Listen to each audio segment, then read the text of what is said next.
여보세요? 네, 안녕하세요. 네, 예. 안녕하세요. 아유, 바쁘신데. 참, 아니, 요한 주사님, 그, 계약이 언제예요?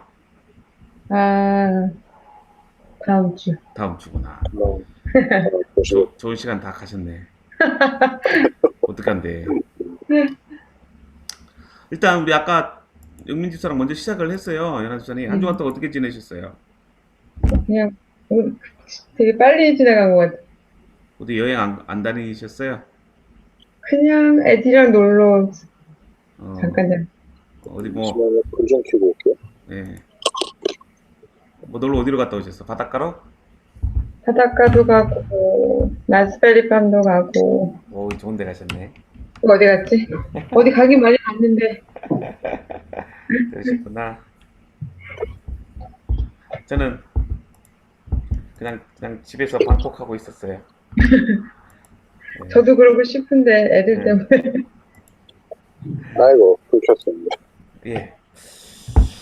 그래요. 어쨌든 아이고 많이 피곤하실 텐데 저도 이렇게 아이고 사실 내일 새벽 예배가 있지만 그래도 네, 사실 이거 준비하면서 저도 많이 공부도 되고 재밌었어요. 네, 예. 근데 꼭 우리 세 분만 하시네. 한나 집사님은 애들이 앉아가지고 지금 애들 재워야 된대요. 애들 늦게까지 앉아가지고 그래서 못 들어오시고 영훈 집사님은 뭐 일 가셨고 그렇게 되니까. 네, 근데 이제 문제는 그 민경 집사랑 영은 집사가 지금 못 하셨는데 네, 네. 어, 제가 지금 동영상을 녹화하고 있어요. 그럼 다시 불을 꺼야 되니? 예, 동영상을 녹화하고 있어. 내가 이제 카톡으로 동영상을 이거 한 네, 거를 보내드리려고 그렇게 계획을 하고 있어요. 그래서 네, 편집을 해서 동영상으로 이제 아마 보시는 분들은 참여 못 하신 분들은 그렇게 할 수 있도록 그렇게 일단 그렇게 할게요. 하고 네, 피곤해도 우리가 공부할 거는 그렇게 합시다. 자, 우리 지난 시간에 배웠던 거 우리 복습 한번 해볼게요. 화면 공유 갑니다. 공유 갔죠? 네, 네. 예, 연애 선생님 가시죠? 네, 예, 우리 지난 시간에 첫 번째 그 영적인 원리에 대해서 제가 가르쳐 드렸는데, 예, 하나님은 당신을 사랑하시며 당신을 향한 특별한 계획을 갖고 있다. 그렇게 말씀을 드렸어요. 그래서, 어,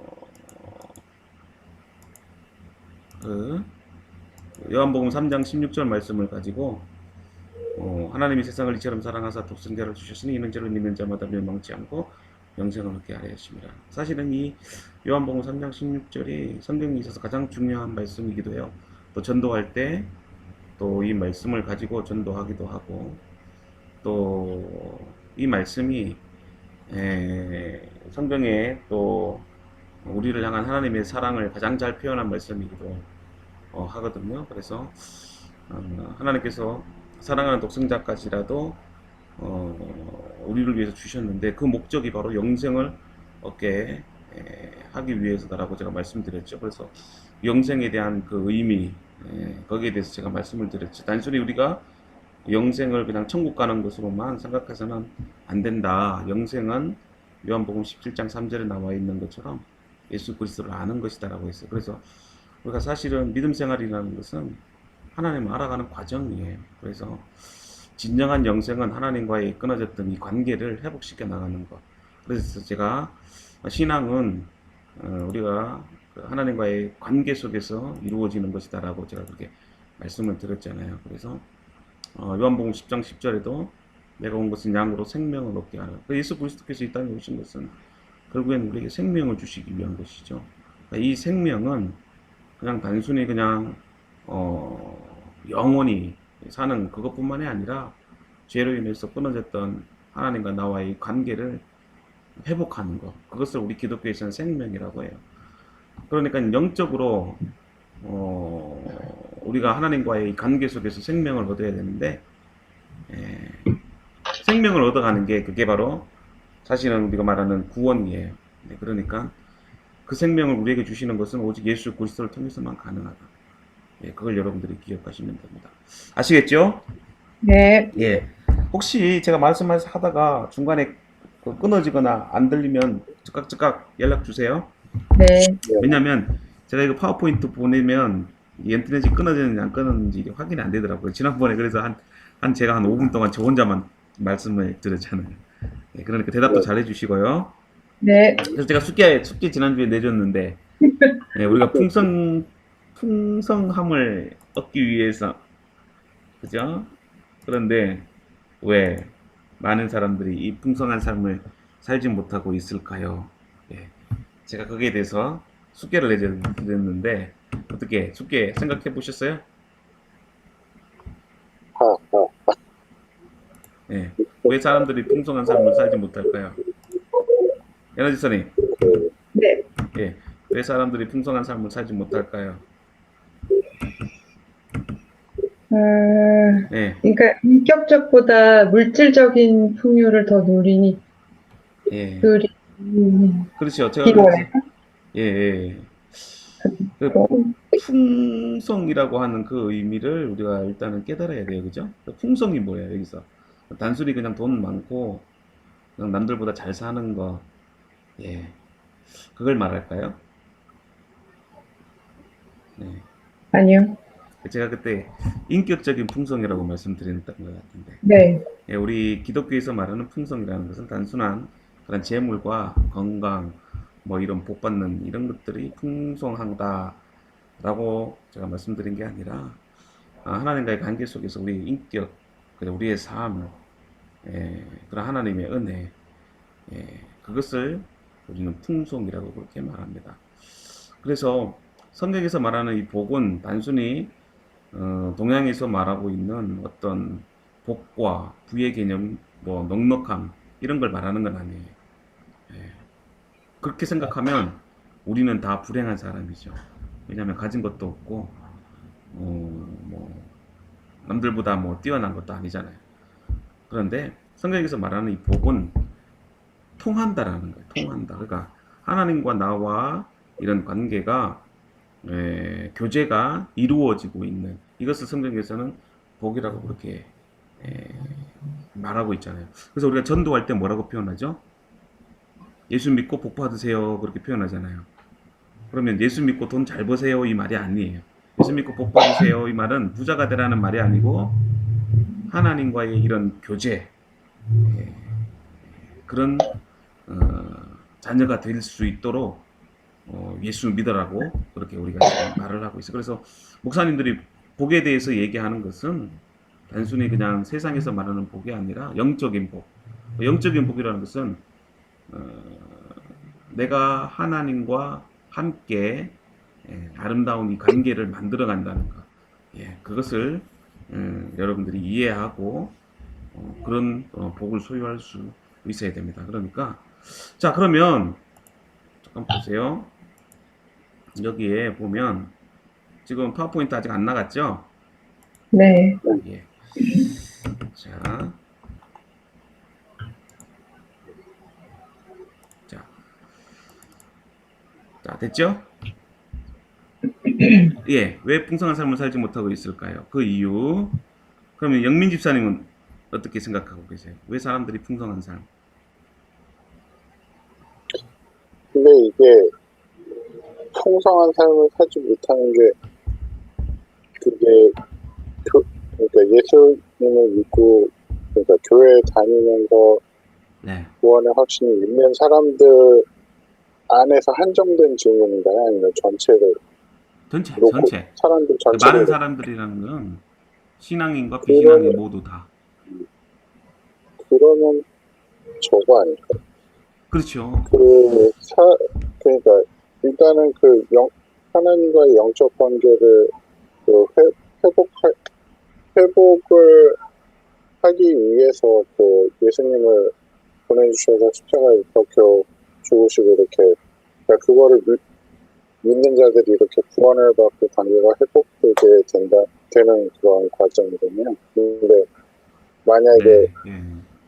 그 예수님을 접하지 못한 사람들 그 예. 관계가 제가 회복될 수가 없으니까 그 거기서 말한 아까 말씀하신 그런 풍성한 삶을 살지 못하게 되지 않을까 하는 생각부터 예, 맞아요. 그렇게 예.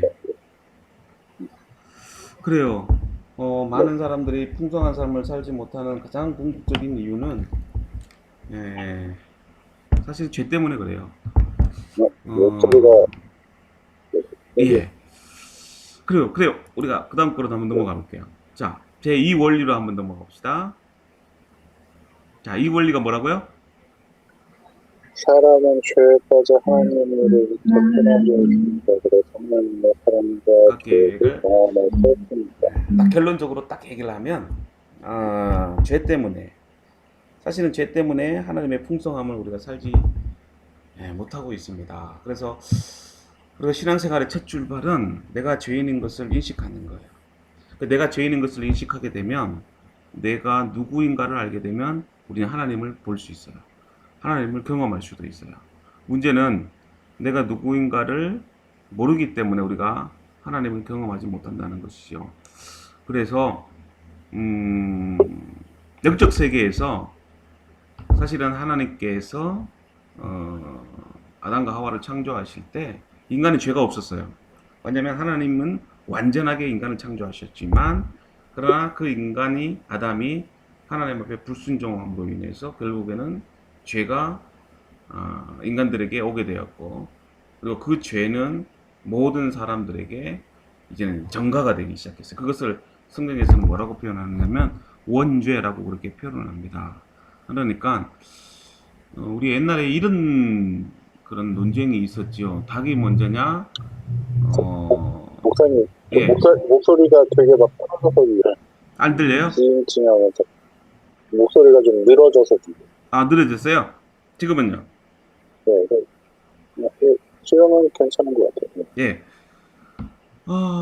그렇기 때문에 그 하나님께 대한 불순종으로 인해서 인간이 죄를 짓게 되고, 기독교에서 말하는 이 죄라는 것은 뭐 윤리적이나 도덕적인 그런 것들을 말하는 건 아니에요. 그래서 오늘 여러분들이 이 시간 알아야 될 것은 죄란 무엇인지, 그리고 왜 사람이 죄를 지었는가에 대한, 예, 그리고 죄를 지음으로 인해서 인간이 어떤 결과를 가져오게 되었는지, 그것을 여러분들이 먼저 이해하고 깨달을 수 있어야 돼요. 자, 그러면 자, 그다음 넘어가 볼게요. 자, 여기 뭐라고 돼 있죠? 파워포인트에 본래 원래 예, 사람은 하나님과 연결되어 있습니다. 원래 인간이 창조되었을 때는요, 하나님과 연결된 상태예요. 그걸 교제하는 상태라고 그렇게 말을 하고 있어요. 그런데 결국에는 아담이 하나님 앞에 죄를 범함으로 인해서 결국에는 하나님의 영광에 이르지 못하였더니, 이 영광에 이르지 못하였다는 말이 뭡니까? 하나님과의 교제가 끊어지게 되었다는 것이에요. 그것을 로마서 3장에서 바울이 표현하고 있는데, 자, 본래 사람은요, 하나님과 교제하며 살도록 창조되었어요. 그런데 사람이 자기 마음대로, 자기 욕심대로 살려고 했기 때문에 결국에는 하나님과의 사귐이 끊어지고 말았다는 것이죠.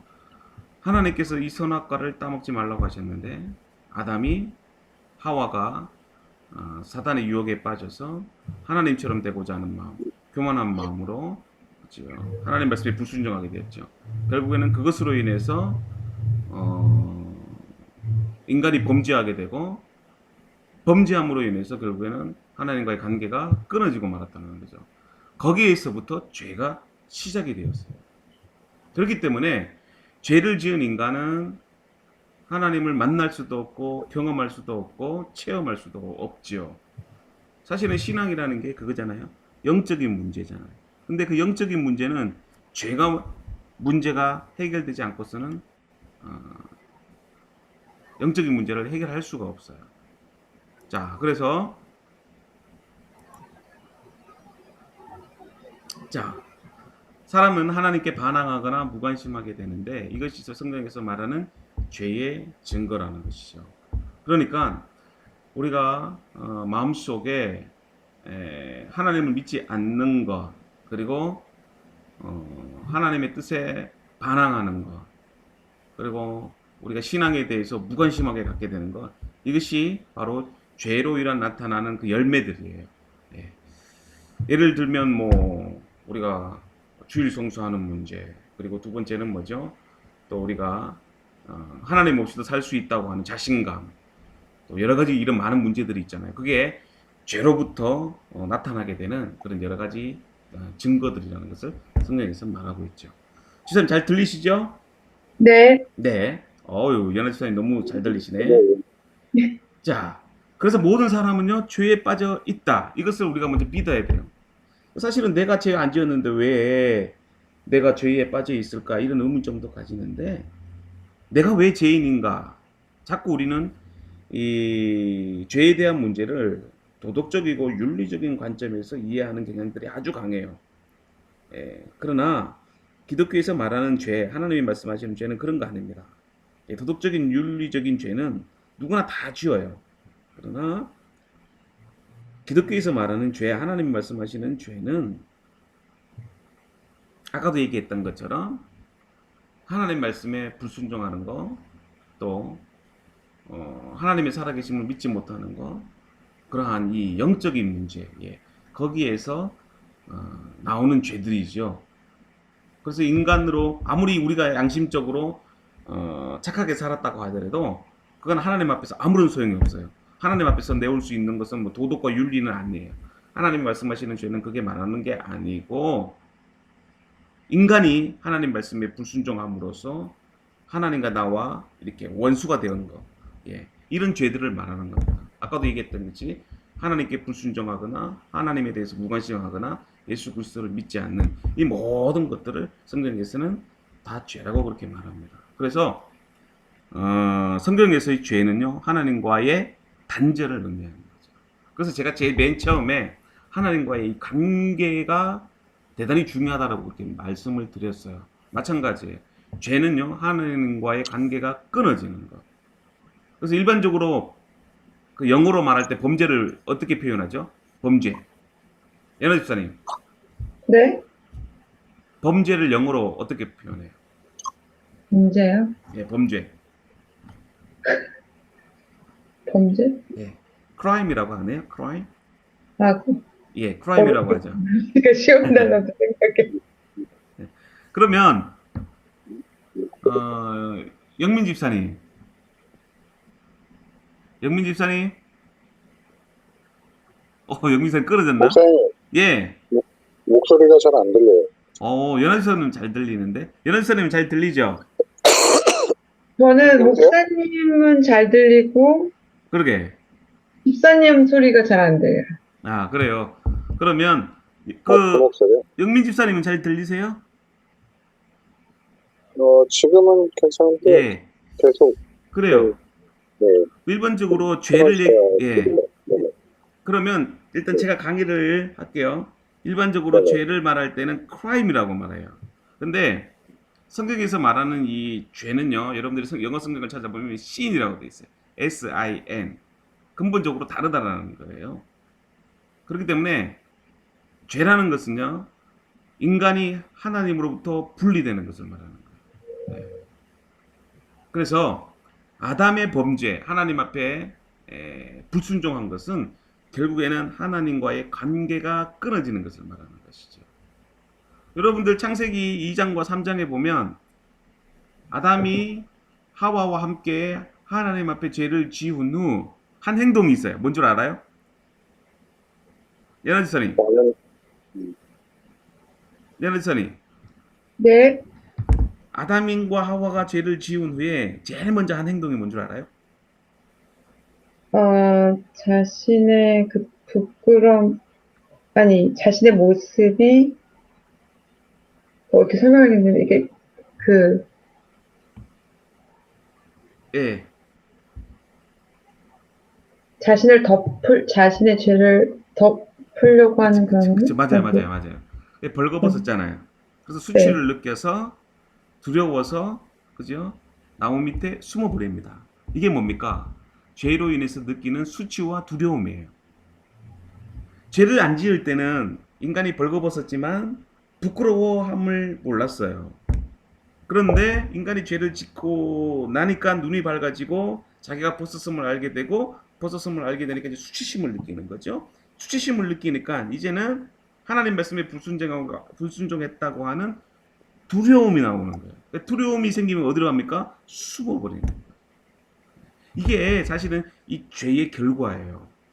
우리는 날마다 수치를 느끼고 두려움을 느끼고 절망하고 낙심하고 인간의 질병으로 인해서 고통당하는 이 모든 것들은 그 원인이 어디에 있느냐? 인간의 죄라는 거예요. 그러니까 죄는 뭔 줄 아세요? 하나님으로부터 떠나서 자기에게 집중하는 거예요. 자기의 생각대로, 자기의 판단대로, 자기의 느낌대로 살아가는 거. 그게 성경에서 말하는 죄예요. 근데 이 아담의 죄는 전가되는 특징이 있어요. 그것을 뭐라고 하느냐면 원죄라고 합니다. 원죄. 그래서 우리 주은이도 태어났을 때 다 죄를 가지고 태어나고 예림이와 예빈이도 태어날 때 다 죄를 가지고 태어나게 되고 또 현금이와 중금이도 태어날 때 다 죄를 가지고 태어나게 됩니다. 요즘 우리 주은이도 얼마나 야갔는지 어떨 때는 주은이도 거짓말하고 투덜거리고 짜증 부리잖아요. 연애 집사님, 네. 애들한테 그런 거 경험 못했어요? 그러죠, 애들이. 네. 순수하고 착하고 우리 애는 그렇지 않을 것 같은데 애들이 거짓말하고 짜증 부리고 화내고 욕심 부리고 이러는 걸 안에 가르쳐 주지 않았잖아요. 우리가 가르쳐 준 거 아니에요. 그죠? 연애소리 가르쳐 줬어요, 그런 거? 아니죠. 영민 집사님, 네. 네, 잘 들리세요? 네네. 예. 현금이한테 중금이한테 거짓말하는 법 가르쳐 주고 짜증 부리는 거 가르쳐 줬어요? 아니요.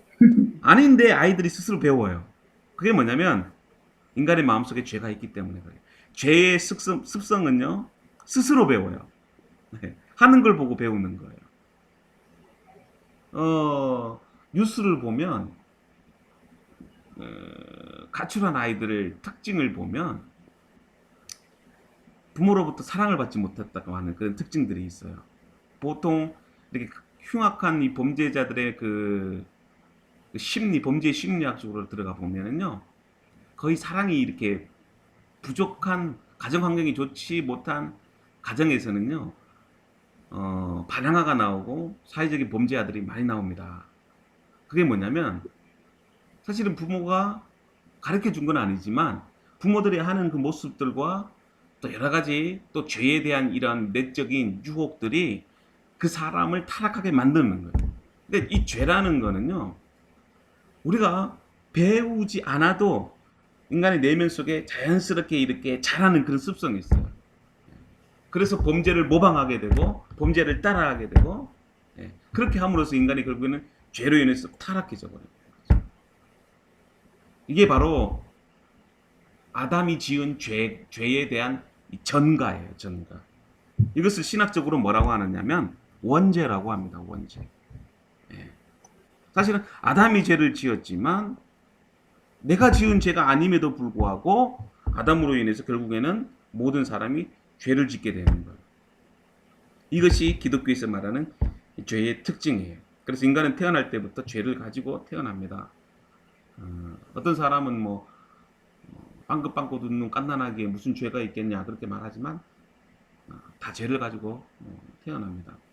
그래서 성경은 이 죄의 문제를 해결하지 않으면 우리에게 어떤 결과가 주어지는지에 대해서 말하고 있잖아요. 자, 한번 봅시다. 자, 사람은 하나님과 단절되어 있죠. 자, 죄의 대가는 뭐라고요? 예, 죽음. 파워포인트가 약간 이렇게 에러가 났는데 죄의 대가는 죽음이에요.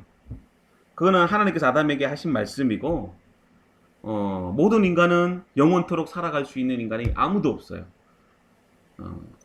요즘은 뭐 인간의 수명이 길어져서 100살까지 산다고 해도 100살 이후에는 다 죽습니다. 어느 한 사람도 죽음을 피해갈 수 없어요. 근데 아담이 처음에 창조되었을 때는 영원토록 죽지 않고 살도록 하나님과 교제하도록 그렇게 창조되었어요. 근데 인간이 왜 죽음을 당하게 됐냐? 그거는 죄 때문에 그런 거예요. 그것을 성경에서 분명하게 여러분들에게 가르쳐 주고 있고, 또 인간이 고통을 당하고 질병을 당하는 모든 원인과 이유는 바로 인간이 지은 죄가 있어요. 그래서 오늘날 보면 자연재해들이 많이 나잖아요. 요즘 뭐 날씨가 너무 이 캘리포니아에 더워서 100도 막 넘고 한국에도 그러고 또 산불도 나고 또 여러 가지 뭐 자연재해들 뭐 화산 뭐 또 이렇게 뭐 또 뭐죠? 쓰나미 또 뭐 열대야 뭐 이런 것들 때문에 이 지구가 몸살을 앓고 있는데 그 모든 것도요 결국에는 인간의 죄 때문에 그래요. 땅이 저주를 받았다는 것은 인간이 죄를 지음으로 인해서 하나님의 창조물 전체가 다 어, 그 진노를 받게 돼서 이러한 모든 어려움들이 많이 나타나고 있죠. 그래서 여러분들이 창세기 3장 17절과 18절 혹시 성경책 갖고 계세요? 네. 예. 그럼 한번 찾아보세요. 창세기 3장 17절, 18절.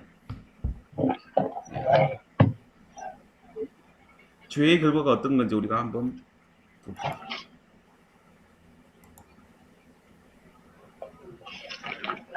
자, 찾았어요? 창세기 3장 17절과 18절.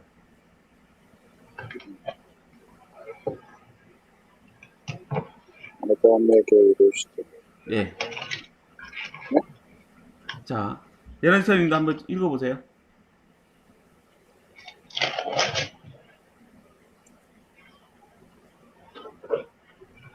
삼장 17절 아담에게 이르시되 내가 내 아내의 말을 듣고 예. 내가 내게 먹지 말라 한 나무의 열매를 먹은즉 땅은 너로 말미암아 저주를 받고 너는 내 평생에 수고하여야 그 소산을 먹으리라.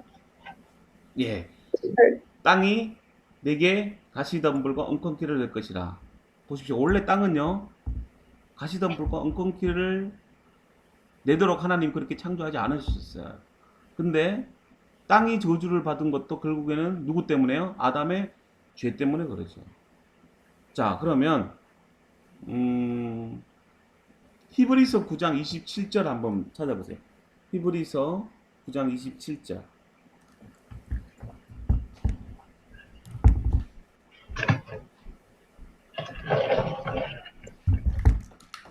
자, 찾았어요? 자, 히브리서가 어디에 있냐면요. 히브리서 9장 9장 27절. 한 번 죽은 것은 사람에게 정해진 것이요 그 후에는 심판이 있으리니. 예, 아무리 부인하고 싶어도요. 사람의 생명은 반드시 죽습니다. 이건 정해진 거예요. 기껏해야 뭐 100살까지 살겠지만 성경은 우리에게 말씀하고 있는 게 그 후에는 심판이 있다라고 분명하게 얘기를 하고 있어요. 우리가 예수 믿지 않고 하나님과의 관계가 끊어진 상태에서 죄 짓고 살다가 결국에는 하나님의 심판대 앞에 섰을 때 우리는 결코 부인할 수 없어요.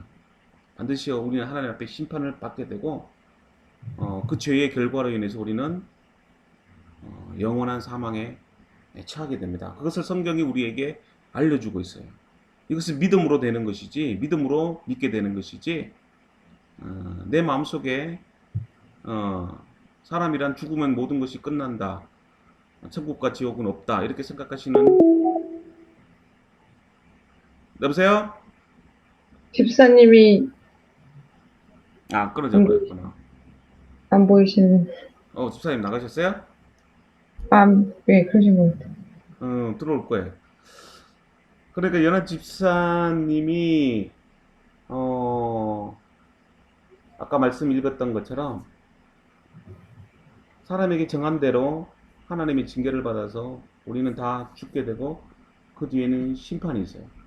그러면 계시록 20장 한번 찾아볼게요. 계시록.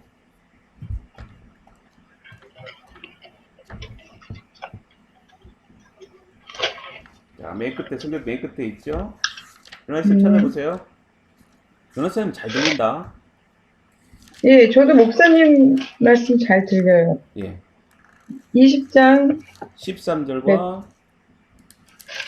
421페이지인데 네. 15절까지요. 시작. 하다가 그 가운데서 죽은 자들을 내주고 또 사망과 음부도 그 가운데서 죽은 자들을 내주매 각 사람이 자기의 행위대로 심판을 받고 사망과 음부도 예. 불못에 불못에 던져지니 이것은 둘째 사망 곧 불못이라. 누구든지 성경책에 기록되지 못한 자는 불못에 던져지더라. 예. 이게 불못? 맞아요. 다시 잘 읽으셨어요. 불못에 던지기다. 꺼지지 않는 영원한 불못. 자, 요한계시록은 말세에 예수 그리스도께서 이 땅에 오실 때 일어나는 일들에 대한 사도 요한의 예언이에요. 그 미래에 일어날 일들을 사도 요한에게 보여주셨고 그 사도 요한이 하나님의 말씀을 기록한 겁니다. 결국에는 마지막 날에 분명히 심판이 있게 될 것이고 여기 보면 자기 행위대로 심판을 받게 되고 사망과 엄부도 불못에 던지시니 이것은 둘째 사망 곧 불못이라. 첫 번째 사망은 우리가 육체로부터의 죽음이고 둘째 죽음은 뭐라고요? 결국에는 우리 영적인 죽음. 그렇죠? 그래서 생명책에 기록되지 못한 자는 불목에 던지다. 이게 죄로 인해서 우리가 당하게 될 결과라는 거죠. 그래서 로마서 3장에 보면 모든 사람이 죄를 범하였음에 하나님의 영광에 이르지 못하다라고 그렇게 기록을 기록을 하고 있어요. 그래서 본래 사람은 하나님과 사귀며 살도록 창조되었는데 사람이 자기 마음대로 살려고 했기 때문에 하나님과의 관계가 끊어지게 되었고 하나님 없이 제 마음대로 사는 사람, 하나님께 반항하고 또 하나님께 대해서 무관심하게 될 때 그것이 바로 죄라는 것이죠. 그러니까 우리가 신앙도 마찬가지예요. 하나님에 대해서 무관심하게 갖는다는 거 그것도 결국에는 죄예요. 그렇잖아요. 내나 집사님. 예, 결혼한 자녀들이 이제 예림이하고 예빈이가 결혼을 했어요. 결혼을 했는데 남편만 좋아하고 자신들의 행복에만 취해서 부모에게 무관심하면 서운해요, 서운 안 해요? 서운하죠. 네, 서운하죠. 네. 저도 어떨 때는 그런 것들을 많이 느끼더라고요. 왜냐하면 주위가 요즘은 친구가 생겨서 그런지 사춘기. 친구만 생각하고 옛날에 그 뭐죠? 제가 그 CF 봤는데 한국 이 CF를 봤는데 그 아빠는 가정을 위해서 열심히 일을 하고 고생하는데 그 딸은 그 아빠 생일날에 아빠 생일 잔치도 안 해주고 남자친구 생일만 챙겨주고 그래서 아빠는 참 이렇게 소외되는 그런 광고가 이렇게 나오는데 그럴 때는 많이 서운할 것 같아요. 영미기사님, 들어, 네, 예, 지금 예, 다시 예, 예, 컴백했, 네, 컴퓨터가 다시, 잘 네, 들어오셨어요. 네, 지금 죄에 대해서 얘기하는데 마찬가지예요. 이와 같이 자식이 부모에게 무관심하게 되면 부모는 서운한 것처럼 하나님도 우리를 창조하셨는데 그 창조함을 받은 인간이 하나님께 무관심하게 되면 하나님도 서운하세요. 네, 서운하다가 나중에 또 질투하게 됩니다. 하나님이. 예, 너무 사랑해서. 결국에는 그게 다 죄가 되는 것이죠. 자, 그래서 여기서 죽음이란 뭐라고 표현하고 있죠? 파워포인트에? 영적으로 하나님으로부터 떠나 있는 것. 예, 이게 바로 죄예요. 영적으로 하나님으로부터 떠나 있으면 우리는 죽습니다. 단순히 육체적인 죽음뿐만이 아니라 둘째 죽음, 영원한 형벌을 받게 되는 것이죠. 자, 그 다음 보겠습니다. 자, 거룩하신 하나님 얘기 나오죠. 그리고 그 사이에 죄로 인해서 하나님과 관계가 끊어져 버렸습니다. 이렇게. 근데 그것을 커다란 간격이 세워버렸어요. 그래서 이 죄에 빠진 사람은요, 뭐 공부나 착한 일, 종교 이런 것들을 가지고 거룩하신 하나님께 나아갈 수가 없어요. 그런데 이 간격을 이어주는 유일한 방법, 그게 바로 세 번째 메시지에서 우리가 발견을 할 수 있는데, 자, 아까 다시 한번 정리해 볼게요. 하나님은 태초에 인간을 창조하셨을 때 사랑하는 존재로 창조하셨어요. 그래서 인간과 함께 교제하기를 원하시고, 인간으로부터 영광 받기를 원하시고, 예배 받기를 원하시고, 그리고 인간으로 하여금 하나님께서 창조하신 모든 세계를 다스리며 축복을 누리며 살도록 그렇게 하셨어요. 그런데 인간은, 아담과 하와는 그런 하나님의 뜻에 어긋나 하나님 말씀에 불순종하게 되고, 불순종함으로 인해서 결국에는 인간의 마음속에 죄가 들어오게 되고, 그 죄로 인해서 인간은 하나님께서 말씀하신 대로 영원한 형벌을 받을 수밖에 없어요. 하나님께서 말씀하신 이 죄라는 것은 단순히 윤리적이고 도덕적인 그런 죄를 말하는 게 아니라 하나님과의 관계가 끊어지는 것, 그것을 성경에서는 죄라고 말합니다. 그래서 이 죄로 인해서 우리는 영원한 사망을 경험할 수밖에 없고, 또 하나님의 심판을 받게 되고, 그것으로 인해서 우리는 영원히 죽게 됩니다. 인간의 그게 현실이에요. 그래서 인간은 그러한 이 하나님과의 관계를 회복하려고, 어떤 사람은 뭐 종교적으로 열심을 가지려고 하고, 또 착하게 살아보려고 하고, 뭐 도덕이나 철학적으로 그런 삶을 살려고 하는데, 그것이 거룩하신 하나님께 나아갈 수는 없어요. 인간이 그러한 죄의 문제로 인해서 영원한 형벌을 받지 않으려면 하나님과 죄에 빠진 그 사람의 이 간격을 이어줄 수 있는 그런 하나님의 은혜와 사랑이 필요합니다. 그게 바로 세 번째 메시지예요. 자, 세 번째 메시지 보겠습니다. 질문. 질문. 예. 네. 왜 지금 제가 정확히 이해를 못해서 그럴 수도 있는데, 네. 죄를 구분하셨잖아요. 네. 아까 말씀하신 도덕 윤리적인 뭐 offensive한 거나 아니면 예. 뭐 crime이나 아니면 뭐 sin, 그렇게 구분하셨잖아요. 예. 그러면 성경에서 말씀하신 죄는 아까 전에 sin, 그쵸, 씨. 죄악. 예. 네. 그걸 어겼을 때만, 왜 구분한 목적이 뭔지 정확히 모르겠어요. 왜냐면, 그러면 제가 무슨 말인지 알겠어요. 왜 그렇게 구분을 했냐면, 불신자들이 생각하는 죄와 그리스도인들이 생각하고 있는 죄의 의미가 완전히 달라요. 첫 번째 의미는, 제가 그렇게 구분을 시킨 것은 불신자들이 생각하는 죄하고 그리스도인들이 생각하는 죄입니다. 근데 중요한 것은 하나님이 그 죄를 어떻게 생각하시느냐. 하나님께서 죄를 바라볼 때는, 인간은 죄를 짓고 살 수밖에 없다는 것을 하나님께서 알고 계셔요. 예를 들면 도덕적이고 윤리적인 죄는 불신자나 그리스도인들이나 다 짓습니다. 목사인 저도 예수 믿음이 있지만 거짓말합니다. 그리고 뭐 사기도 쳐요. 그리고 또 남의 것을 빼앗기도 하고, 어떨 때는 요즘 뉴스에 보면 목사님들이 정말 못할 짓 많이 하잖아요. 연하 집사님, 그죠? 예, 뭐 교회에 돈을 횡령했다고 하고, 또 뭐 성적인 범죄도 저지르고 여러 가지 부정적인 모습들이 나타나요. 그것은 무엇을 의미하느냐면, 비그리스도인이나 그리스도인이나 똑같은 죄인이라는 거예요. 근데 하나님이 보실 때는 네가 뭐 거짓말하고 나쁜 짓 하고 이런 것을 보시는 게 아니라, 궁극적으로는 아까도 말씀드렸던 것처럼 네가 죄를 지었다고 한다 할지라도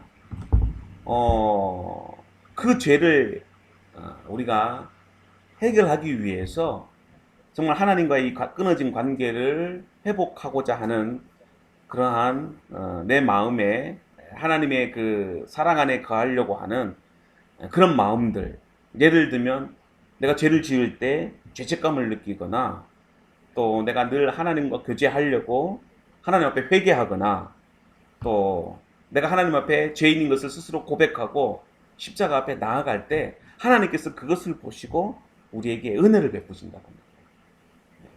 그럴 때 비록 우리가 시인이라고 하는 죄를 지었지만 그러나 하나님의 은혜로 말미암아 예수 그리스도의 십자가로 인해서 그것을 믿는 모든 자에게는 하나님께서 모든 죄를 다 용서해 주시고 구원해 주신다는 사실. 그래서 우리가 생각하고 있는 죄라는 것은요, 아까도 말씀드렸던 것처럼 비그리스도인들이 생각하는 죄하고 그리스도인들이 생각하고 있는 하나님이 우리에게 말씀하시는 죄에 대한 분명한 이 세퍼레이트 구분은 져야 된다는 거죠.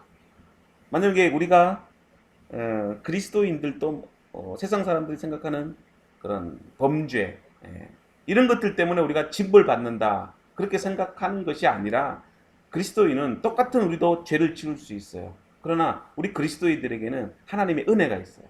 그리고 죄를 용서함을 받을 수 있는 우리가 죄를 지었음에도 불구하고 죄를 지을 수 있는 죄의 용서함을 받을 수 있는 방법을 하나님께서 우리에게 주신 거예요. 그게 3번이에요.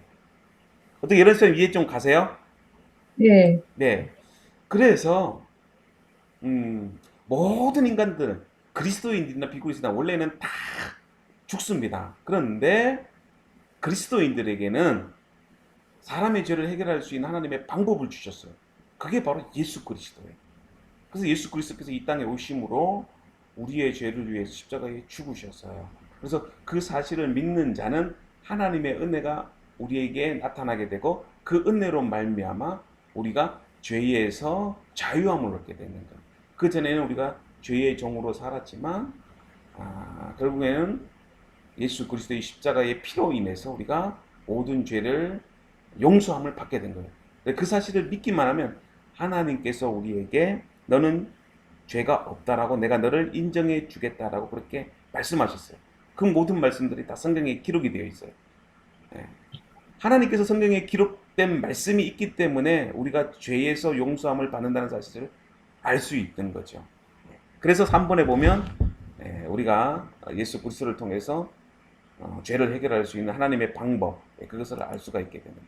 자, 여기 보세요.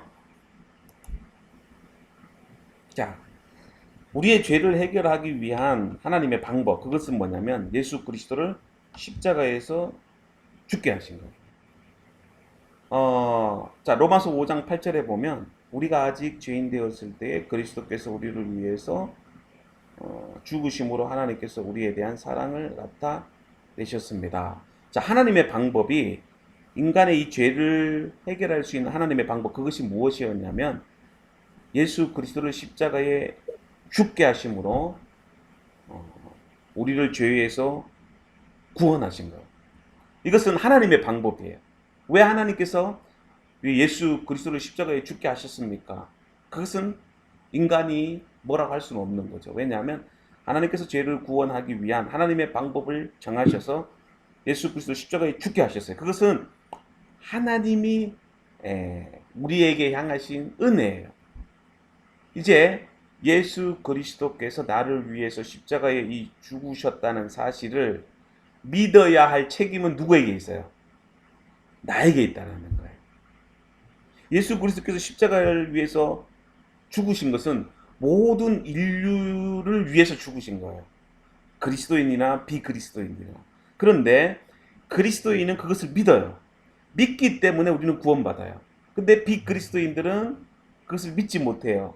믿지 못하기 때문에 그들은 영원한 형벌을 받을 수밖에 없어요. 그렇기 때문에 믿고 안 믿고는 내 책임이라는 거예요. 우리가 믿음으로 고백한다는 것은 뭐예요? 예수 그리스도께서 우리를 위해서 십자가에 죽었다는 사실을 내가 믿는 거잖아요. 그렇기 때문에 우리에게 있어서 중요한 것은 믿음이에요. 믿음. 그래서 십자가를 통해서 하나님께서 우리에게 구원의 길을 열어주셨고 그리고 우리에게 말이 아닌 또 죽으심으로 우리에게 사랑을 나타내 보여주셨던 것이죠. 자, 혹시 여기서 대해서 질문 있어요? 질문. 없습니다. 네, 연원 선생님 질문. 집사님? 네, 듣고 있습니다. 예. 또 영민 집사님 나가셨네. 네? 그래. 계시는데요? 잘 됐구나. 제가 아까 두 개가 됐죠. 예, 그래요. 음, 자, 제가 사실 이 질문을 아마 작년에도 드렸던 질문이거든요. 그 믿음에 대해서. 네, 그 맹목적인 믿음. 예, 이게 뭘 믿는다는 게 납득이 되고 이해가 돼서 믿어야지 그치요. 않아도 그냥 맹목적으로 믿어도 된다. 그때 그렇게 말씀하신 걸로 저 기억을 하는데 맞나요? 맹목적인 거는 미실이죠. 아, 맹목적인 믿음. 아, 네, 그러니까 어떤 나의 나의 이해나 어떤 그런 뭐 그런 걸 상관없이 어, 음, 뭘 음. 설명하기 힘드네 좀. 네, 아, 아니 뒤에 나와. 제가 그 아 부분은 나와요? 네, 뒤에서 나와요. 뒤에서 나오니까 일단 다 우리 강의 끝나고 한번 질문을 해볼게요. 자, 그리고 예수님께서 십자가에 죽으셨어요. 죽으심으로 구원을 이루셨어요. 우리를 죄에서 구원하셨어요. 그리고 예수 그리스도께서 다시 3일 만에 다시 살아나셨죠. 그리고 제자들과 또 500명이 넘는 또 많은 사람들에게 나타내 보이셨어요. 그래서 우리 기독교 복음의 핵심을 십자가와 부활이라고 합니다. 예수님의 부활이 왜 중요하냐면 부활하심으로 인해서 완전한 구원을 이루신 거예요. 왜냐하면 죽었다는 것은 결국에는 사망을 말하는 거죠. 그러니까 죄의 결과가 사망이잖아요. 그럼 예수님께서도 죽으셨어요. 자, 그러면 십자가에서 그 구원을 이루기 위해서 죽으셨지만 만약에 그분이 살아나지 못하시면 여전히 우리는 죄의 세력에 굴복하는 것밖에 될 수 없어요. 왜냐하면 죄의 결과가 사망인데 예수님께서 그 십자가에서 죽음으로서만 모든 것이 끝나버렸다고 하면 그건 완전한 구원이 될 수 없어요. 그렇기 때문에 예수님은 하나님이시기 때문에 사망이 예수 그리스도를 다스릴 수가 없어요. 그죠? 예수님이 죽으셨다는 것은 우리의 죄를 해결하기 위해서 죽으신 거지 예수님이 영원히 죽으신 것은 아니잖아요. 그래서 그 죽음의 문제를 해결할 때만이 그죠? 우리에게 있어 완전한 구원을 이룰 수 있는 거예요. 그 죽음을 해결한다는 것은 결국에는 부활하신 거. 그죠? 부활하셨다는 것은 뭐예요? 사망이 그죠? 예수 그리스도를 다스리지 못한다는 것을 의미하시는 거죠. 그래서 예수 그리스도의 이 부활하심으로 인해서 구원이 완전히 이루어진 거예요. 사망이 이제는 우리를 다스리지 못한다는 거예요. 그래서 사실은 그리스도의 십자가의 죽음과 부활은요, 엄청나게 중요한 우리 그리스도인에서 복음의 핵심이고 또 코어예요. 그래서 사실은 엄밀히 말하면 이 부활절이 우리 기독교에 있어서는 엄청난 중요한 하나의 사건이에요. 사실은 이 부활을 믿지 못하는 사람들이 오늘날에 너무나도 많기 때문에 그렇죠. 왜 어떻게 죽은 사람이 다시 살아날 수 있느냐. 그러나 그분은 하나님이시기 때문에 우리의 죄를 해결하기 위해서는 부활하셔야 되는 거예요. 그게 바로 우리 기독교의 복음의 핵심이에요. 십자가와 부활. 자, 그래서 예수 그리스도만이 하나님과 연결될 수 있는 유일한 길입니다. 예수 그리스도 외에는 우리 하나님께 나아갈 수 있는 길이 없습니다. 그래서 예수님께서 뭐라고 말씀하셨냐면 요한복음 14장 6절에 나는 길이요 진리요 생명이니 나를 통하지 않고서는 아무도 아버지께로 갈 수 없다라고 그렇게 말씀을 하고 계시죠. 자, 거룩하신 하나님, 죄에 빠진 인간. 자, 이제 예수 그리스도를 통해서 이제 하나님이 우리를 만나 주시는 겁니다.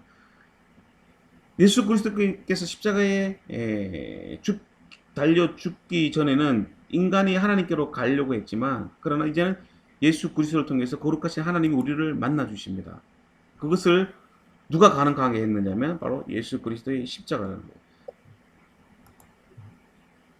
그래서 사실은 이것을 아는 것만으로는 충분치 않죠. 여러분들이 이것을 경험하셔야 됩니다. 자, 그래서 4원리로 넘어갈게요. 자, 우리는 개인적으로 예수 그리스도를 나의 구원자, 나의 하나님으로 맞아들여야 됩니다. 제가 이렇게 여러분들에게 복음을 전했고 선포한 이 모든 말씀들이 이제는 여러분들이 인격적으로, 개인적으로 여러분들의 마음속에 구원자 하나님으로 여러분들이 영접을 해야 됩니다. 그렇게 하지 않고서는 우리는 구원받을 수도 없고 변화될 수도 없어요.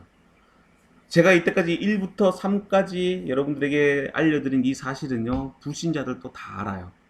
하나님이 천지를 창조하셨고, 아담의 범죄로 인해서 인간의 마음속에 죄가 들어오게 되고, 그 죄로 인해서 사망이 오게 되고, 그 문제를 해결하기 위해서 예수 그리스도께서 십자가에 죽으시고 부활하셨다. 이 사실은요, 교회 안 다니는 사람도 잘 알아요. 그러나 그리스도인이라면 뭐냐면 성령의 능력으로 말미암아 그러한 이 복음의 메시지가, 복음의 능력이 여러분들의 삶 가운데 살아서 역사하게 되고, 또 하나님을 경험하고 하나님을 만나고, 그리고 여러분들이 정중하게 예수 그리스도를 마음속에 영접을 해야 합니다. 이게 중요한 거예요. 그래서 그리스도인들은 아는 것으로만 그치면 안 해요. 제가 그랬잖아요. 예수 그리스도를 아는 것은 인격적으로 아는 것이다, 지식적으로 아는 것이 아니다라고 했잖아요. 하나님과의 교제와 만남 속에서 우리가 성령의 은혜를 체험하고 하나님의 살아계심을 경험할 때 그게 진정으로 아는 것이다. 네. 자, 보세요. 여러분들이 예수님을 맞아들여야 하는 이유가 있어요. 왜 그런 줄 알아요? 여러분들이 영접할 때, 그리고 예수 그리스도의 십자가와 부활의 사건을 믿는 자들에게는 하나님의 자녀가 되는 특권을 주신 거예요. 이것을 오직 믿는 자에게만 주시는 겁니다. 제가 나중에 뒤에 가서 믿음에 대해서 얘기하겠지만, 일단은 중요한 것은 뭐예요? 예수님을 나의 구주로 받아들이셔야 됩니다. 그것을 여러분들이 믿음으로 고백하셔야 돼요. 그게 요한복음 1장 12절에 영접하고 믿는 자들에게는 하나님의 자녀가 된다는 것이죠. 자, 그러면 예수 그리스도를 우리 생활에 받아들일 수 있는 방법.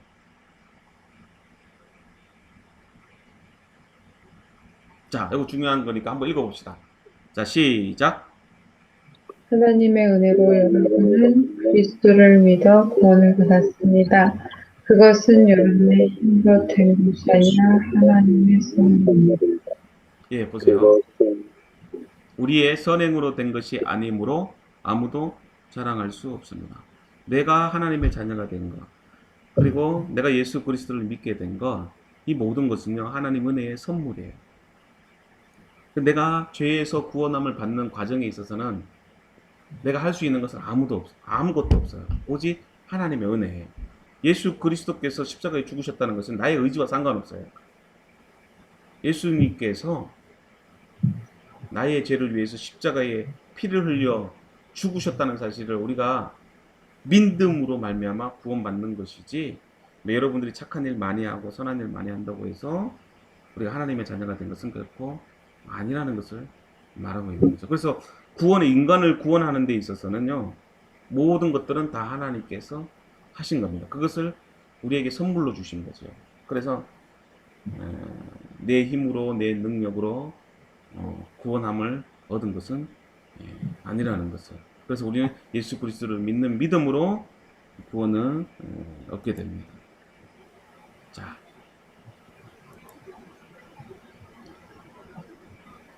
잘 들리시죠? 네, 네. 계시록 3장 20절 말씀, 이것도 중요한 말씀인데요. 한번 읽어보겠습니다. 시작. 보라 내가 내가 밖에 서서 문을 두드리고 있다. 누구든지 내 음성을 듣고 문을 열면 내가 그에게로 들어가서 그와 함께 먹고 그는 나와 함께 먹을 것이다. 자, 이게 계시록 3장 20절인데요. 자, 이 그림을 보세요. 이 그림. 많이 본 그림이죠. 처음 본 그림이에요? 많이 봤어요. 우리 교회 벽에 있죠. 네, 혹시 보셨어요? 자, 이 그림을 보는데 이 그림의 특징이 하나가 있어요. 손잡이가 없다. 네, 손잡이가 없어요. 예나 선생님, 손잡이 없는 이유를 알아요? 기다리고 예, 계시니까 안에서 문을 열어야 하지만, 예.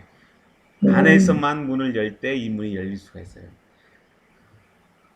예수님께서 여러분들의 마음속에 들어오기를 원하셔요. 그래서 지금도 두드리고 계세요. 그래서 말씀 가운데 뭐라고 표현하고 있어요? 보면 아까 계시록 3장 20절에 보면 내가 밖에서 문을 두드리고 있다. 근데 누구든지 내 음성을 듣고 문을 열면, 그죠? 조건문이에요. 문을 열면 내가 그에게로 들어가서 그와 함께 먹고 그는 나와 함께 먹을 것이다. 자, 그러면 보세요. 하나님은 하나님은 전지전능하신데 내가 만약에 하나님이라면 저 문을 강제로 부수고 들어갈 것 같아요. 네. 근데 하나님은 그렇게 하지 않아요. 문을 두드리고 있어요. 손잡이도 없어요. 안에서만 문을 열 때 예수님이 들어갑니다. 그렇다면 보세요. 예수님을 내 마음속에 영접하는 것은 누구 책임이에요? 나예요, 나. 나. 하나님은 절대로 전능하신 하나님이시지만 어떤 일을 행하실 때는요, 강제적으로 하지 않으십니다. 그게 여러분들 성경 가운데 하나님의 뜻이 나타나 있어요. 하나님은 인격적인 하나님이라 내가 원하고 내가 정중히 요청할 때만 하나님께서 그 일들을 행하시는 거예요. 예. 내가 구원받는 것도 마찬가지예요. 나의 마음의 문을 열고 예수님을 인격적으로 내 마음에 모실 때 예수님께서 우리 안에 들어와서 우리를 다스릴 수 있어요. 내 마음의 문을 열어야 돼요. 내가 안경에 검은색 필터를 가지고 보면 온 세상이 까맣게 보일 수밖에 없어요. 빨간색으로 보면 온 세상이 빨갛게밖에 보일 수밖에 없어요. 그것을 여러분들이 걷어내야 돼요. 하나님과 나와 그 앞에 막고 있는 이 죄의 담을 허물어야 돼요. 여러분들이 정중하게 예수 그리스도를 영접할 때 주님께서 들어오십니다. 성경에 보면 동정녀 마리아 아시죠? 동정녀 마리아. 마리아가 어떻게 임신했어요? 예수님을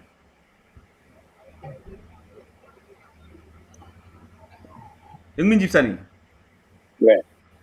마리아가 어떻게 예수님을 임신했어요?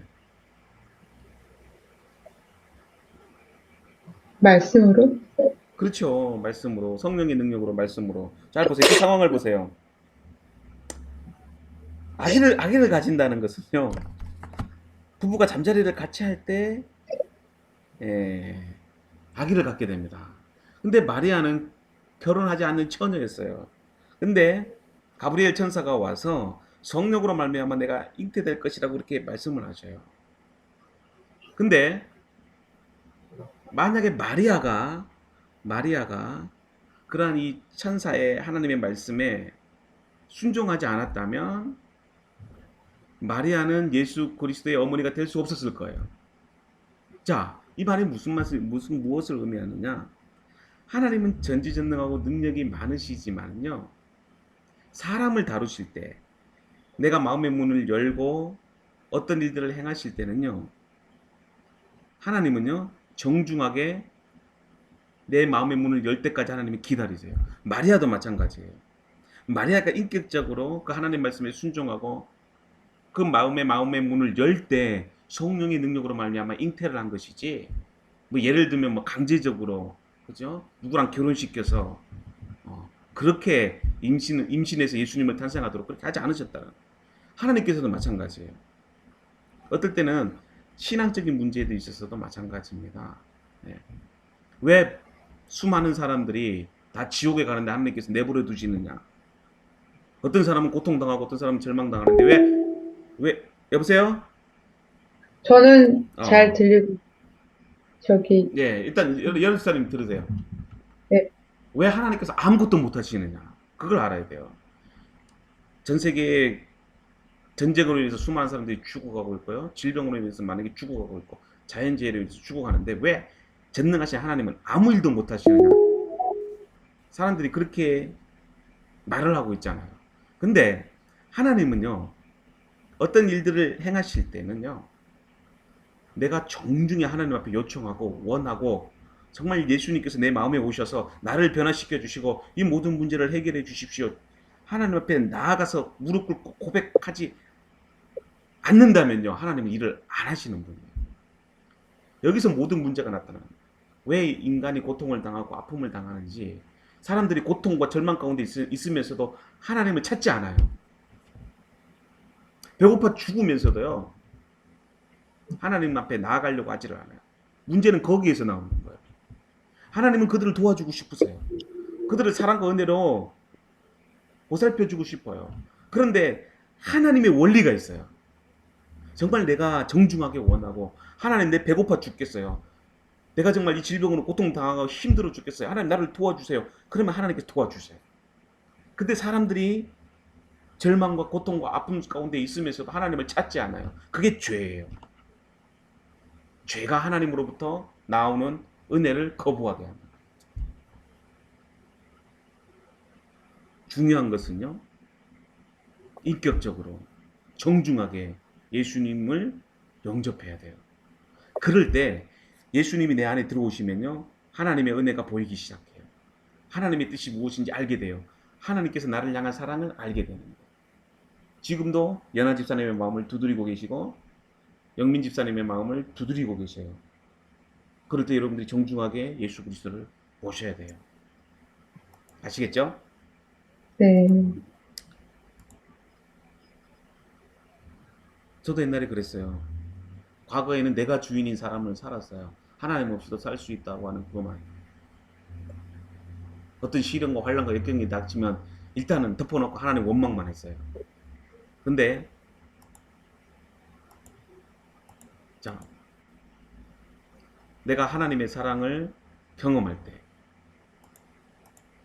이제는 내 마음속에 예수 그리스도를 주인으로 삼고 나를 내려놓을 때 그때 내가 하나님의 사랑이 보이기 시작하더라고요. 그때 하나님의 뜻이 무엇인지 알 수 있게 되는 거예요. 예수 그리스도를 내 마음에 모시고 내 중심으로 나의 주인인 삶을 살게 되면 하나님께서 모든 문제를 해결해 주세요. 자, 여기가 보면 좋을게요. 자, 이거는 넘어가고, 자, 여기 보시면 그리스도께서 당신 안에 들어오겠다고 하십니다. 자, 그러면 예수님께서 내 안에 계심을 어떻게 알 수 있는가?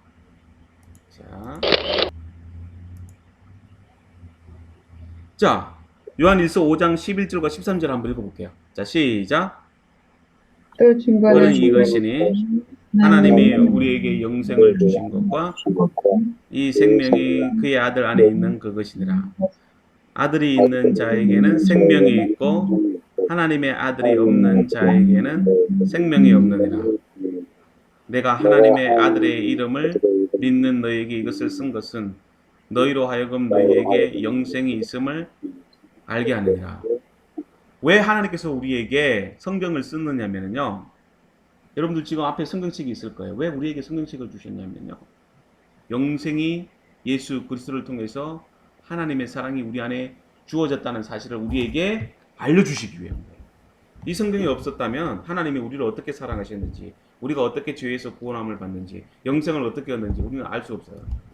아까 연하 집사님이 믿음에 대해서 얘기하셨는데, 우리의 믿음의 근거는요, 단순히 믿는다고 해서 우리에게 믿음이 생기는 거 아니에요. 막연한 믿음이라는 건 없어요.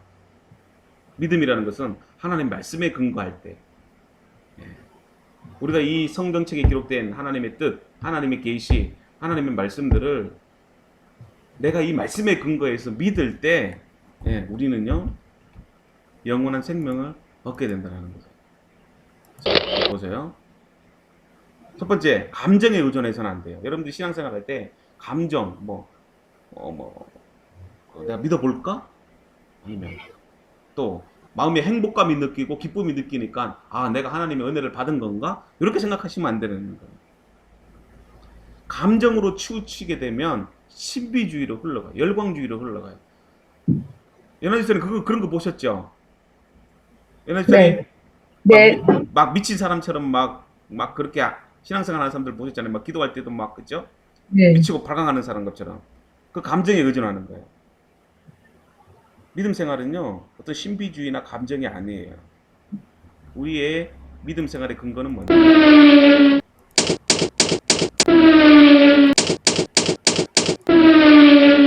요걸 잘 기억하셔야 돼요. 첫 번째는요, 앞에 보면 기관차가 있어요. 기관차가 무엇을 끌어가느냐면 믿음과 감정을 끌어가요. 믿음 생활이라는 것은 믿음과 감정의 밸런스를 잘 맞춰야 됩니다. 그러면 우리가 이 사실이라고 하는 하나님의 말씀이 사실이고 또 예수 그리스도께서 이 땅에 오셔서 우리를 위해서 죽고 부활하셨다는 이 사실을 근거로 한 믿음과 감정을 이 사실에 근거해서 끌고 나가는 거예요. 그러면 잘 보세요.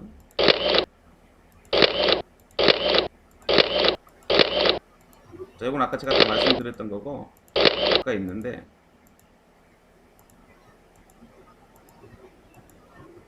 자, 여기 보세요. 이게 중요합니다. 이제는 여러분들이 예, 그리스도인으로서 성장을 해야 됩니다. 이제는 여러분들이 어쩌면 영적으로 어린아이예요. 그래서 갈라디아서 3장 11절에 보면 이제부터 여러분들이 믿음으로 살아야 되는데 어떻게 살아야 가느냐면 어, 지금 제가 이렇게 여러분들에게 말씀드리는 이 복음의 메시지를 어떻게 보면 아직까지는 잘 이해가 되지 않을 때가 있어요. 왜냐하면 아직까지는 어린아이기 때문에. 그런데 잘하면 알게 됩니다. 우리 주은이한테 예를 들어서 뭐 함수를 가르쳐주고 행렬을 가르쳐주고 벡터를 가르쳐주고 뭐 미적분을 가르쳐준다고 주은이가 알까요? 그건 몰라요. 그러나 조금씩 배우게 되고 성장을 하게 되면 아이들이 알게 돼요. 마찬가지입니다. 그리스도인들도 성장을 하게 되면 알게 됩니다. 어떻게 성장할 수 있느냐? 하나님 앞에 날마다 기도하고 성경을 읽고 하나님의 말씀에 순종하고 모든 일까지도 하나님께 맡기고 성령께서 여러분들의 인생을 주관하게 하실 때에 우리가 성장할 수 있어요. 자, 그래요. 오늘 이 네 가지 영적 원리에 대해서 여러분들이 배웠는데 아까 연지사님이 질문하신 거 믿음. 여보세요? 네, 네. 그 믿음에 대해서 아까 다시 질문해 보세요. 질문. 예. 뭐 좀 이해가 되세요? 네, 예. 그러니까 중요한 것은 그겁니다. 우리가 구원을 얻는 믿음은 하나님께 주신 선물이에요. 그러나 그 믿음을 주셨다면 이젠 그 믿음을 우리가 단순히 감정이나 또 우리의 생각에 의존해서 어떤 그런 뭐 아무런 느낌 없이 무조건 믿는 그런 게 아니라 철저하게 말씀에 근거한 그리고 하나님의 은혜에 근거한 경험과 확신 가운데서 우리 믿음 생활을 해야 됩니다. 믿음은요 막연한 게 아니라 분명한 것이고 또 결과를 아는 거예요. 믿음이라는 건 우리가 뭐 어떤 뭐 신비적으로 그냥 희미하게 뜬구름 잔듯이 믿음 생활하는 게 아닙니다. 하나님은 말씀을 통해서 우리에게 분명하게 알려주시고 때로는 우리가 이해되지 못하고 믿어지지 못할 때 하나님 앞에 정중하게 기도하고 그 모든 문제를 해결해 달라고 요청할 때는 하나님께서 그 문제에 답을 주셔요. 알려주세요.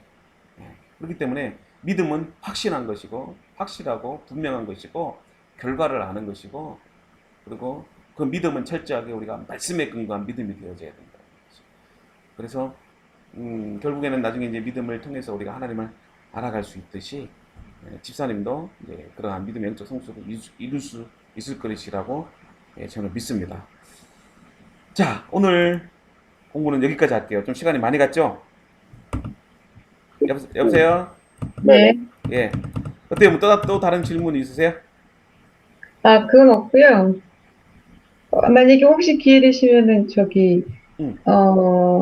캘리포니아 사이언스 채널 거기 가시면 네.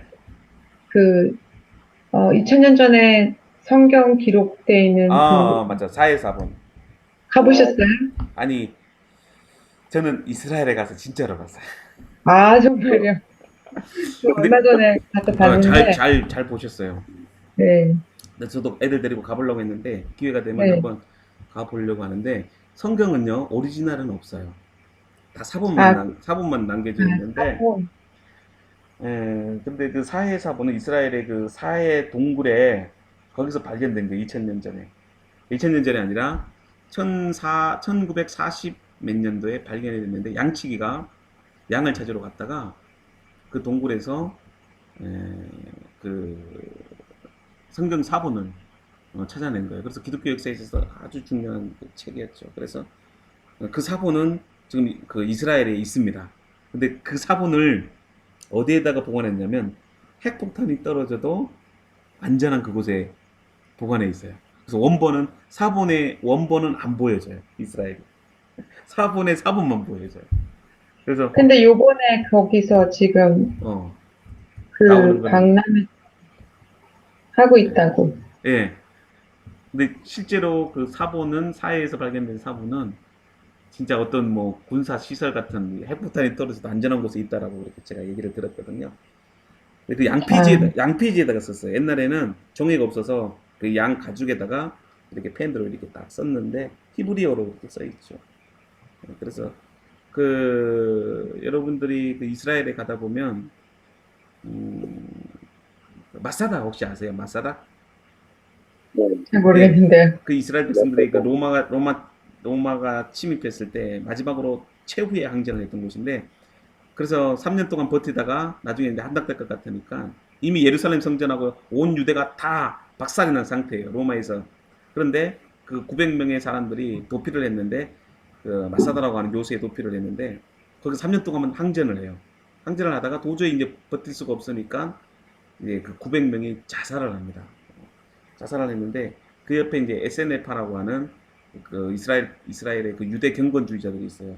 예, 그들은 진짜 율법의 그 1회까지라도 그 지키면서 사는 자들인데 그들이 그 사회 사본을 이렇게 다 쓴 거예요. 그래서 그걸 그렇게 이제 발견을 한 거죠.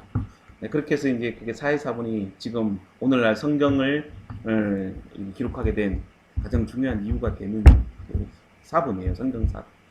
잘 가셨네, 연아 집사님. 좋은 데 가셨네. 예. 그 들어가는 입장료 받죠? 예, 따로 받더라고요. 얼마? 2불인가? 4불인가? 아니요, 이번에는 좀 비싸던데. 그게 한 명당 건이 10불 했던 것 같아요. 오, 그렇구나. 비싸구나. 아, 어쩐지도 한번 가봐야 될 것 같아요. 요즘 이제 바빠서 못 갔는데. 예, 한 주간 동안 어떻게 또 잘 지내시고 또 주일날 봬요. 네, 예, 알겠습니다. 은미씨한테 그래. 감사합니다. 예, 그래요. 잠깐 기도할게요. 하나님 감사합니다. 오늘도 늦은 시간까지 이렇게 하나님의 그 복음에 대한 메시지를 들었습니다. 때로는 잘 이해되지 못하고 힘든 그런 과정에 있지만 하나님 우리에게 믿음을 주시고 또 하나님 알아가는 기쁨을 또 우리에게 가르쳐 주셔서 오늘 밤에도 잠 잘 자고 편안하게 또 주일날 만날 수 있도록 인도해 주옵소서. 연아 집사님 많이 힘들고 어려운 줄 압니다. 학업하는 데 있어서 지혜를 주시고 또 그 공부하는데 하나님 지치고 힘들지라도 위로를 주셔서 정말 하나님이 기뻐하시는 또 훌륭한 간호사로서 또 하나님 뜻을 이루어갈 수 있도록 인도하여 주시옵소서. 또 영민 집사님 또 우리 또 교회 집사님으로서 또 수고와 노력 많이 하십니다. 또 우리 제2청년부를 또 이끌어가는 데 지혜를 주시고 또 직장생활과 또 가정생활 하나님께서 축복해 주셔서 또 믿음의 자녀들 하나님 말씀으로 잘 자라서 또 주께 영광 돌릴 수 있는 그때 삶이 되도록 인도해 주옵소서. 예수님의 이름으로 기도드립니다. 아멘. 예, 수고하셨어요. 그래요. 감사합니다. 네, 잘 안녕히 주무시고 계세요. 예.